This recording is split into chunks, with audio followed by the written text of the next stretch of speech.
असलम जब जेल से छूटकर घर की दहलीज पर कदम रखता है तो पिया खुद को रोक नहीं पाती। वह दौड़कर उसे गले लगा लेती है। उसकी आंखें भीगी हुई हैं, लेकिन आवाज में मजबूती है। वह कहती है, अब्बू, मूसा को उसकी सजा मिलनी ही चाहिए। उसी ने अम्मी को हमसे छीना है और उसी ने गरीबों की जमीनें लूटी हैं। पिया की बात सुनते ही सावल देर नहीं करता। वह तुरंत पिया और असलम को लेकर डीसी शहरियार के पास पहुंच जाता है। शहरियार पूरी तसल्ली से उनकी बात सुनता है। पिया बिना डरे, पूरे आत्मविश्वास के साथ मूसा की सच्चाई सामने रखती है, कैसे वह जमीनों पर कब्जा करता है, लोगों को धमकाता है और झूठे मुकदमे लगवाता है। शहरियार के चेहरे पर सख्ती साफ झलकने लगती है। वह तुरंत फाइल मंगवाने का आदेश देता है। उधर निसार मूसा को खबर देता है कि असलम ने उसके खिलाफ शिकायत दर्ज करवा दी है और अगली सुबह अदालत में पेशी है। मूसा गुस्से से दांत पीसता रह जाता है। अदालत में जैसे ही मूसा की नजर पिया पर पड़ती है, वह उसके पास आकर धीमी आवाज में धमकी देता है, तुम नहीं जानती किससे टकरा रही हो, इसका अंजाम बहुत खतरनाक होगा। पिया बिना झुके उसकी आंखों में आंखें डालकर जवाब देती है, मैं अपनी अम्मी के इंसाफ के लिए हर हद तक जा सकती हूँ। उसी पल सावल का वकील दोस्त वहीद खड़ा होता है और मूसा पर सवालों की बौछार कर देता है। हर सवाल के साथ मूसा और उलझता जाता है। उसके जवाब बिखरने लगते हैं और कोर्टरूम में सरगोशियां फैल जाती हैं। कोर्ट से बाहर निकलते ही मूसा अपमान की आग में जल उठता है और बदला लेने का फैसला कर लेता है। इसी दौरान सावल, पिया और असलम जीप में बैठकर निकलते हैं कि पीछे से मूसा के आदमी आ धमकते हैं। अचानक फायर होता है।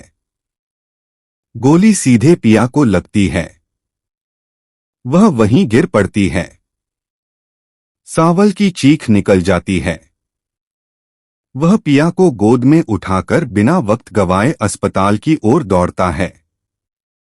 डॉक्टर बताते हैं कि बहुत ज्यादा खून बह चुका है और तुरंत ब्लड की जरूरत है। सावल एक पल भी नहीं सोचता, मेरा ब्लड चेक कीजिए। रिपोर्ट आती है, ब्लड मैच करता है। सावल पिया को खून देता है। उसकी आंखों से आंसू बहते रहते हैं और होठों पर बस एक ही दुआ होती है। थोड़ी देर में असलम भी अस्पताल पहुंच जाता है। उधर लुबना आलियार को फोन कर बताती है कि पिया को गोली लगी है। आलियार घबराकर घर से निकलने ही वाला होता है कि ड्राइंग रूम में अपने अब्बू की बात सुन लेता है। निसार फोन पर कह रहे होते हैं कि पिया की हालत नाजुक है। आलियार सन्न रह जाता है। उसका भरोसा टूट जाता है। वह कमरे में चला जाता है और खुद से जूझने लगता है, क्या मेरे अब्बू इतना गिर सकते हैं। अस्पताल में डीसी शहरियार अपनी पत्नी सस्सी के चेकअप के लिए आए होते हैं। सावल को देखकर वह पूरी बात पूछते हैं।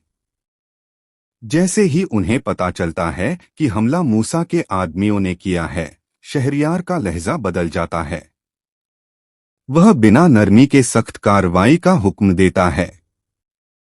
पुलिस जल्द ही उस गुंडे को पकड़ लेती है जिसने गोली चलाई थी। पूछताछ में असली नाम सामने आ जाता है, मूसा। अगले दिन पिया मीडिया के सामने आती है। कैमरे, माइक और फ्लैश उसकी ओर होते हैं। वह साफ शब्दों में कहती है कि मूसा ही उसकी मां की हत्या का जिम्मेदार है और गरीबों की जमीनें हड़पने वाला माफिया है।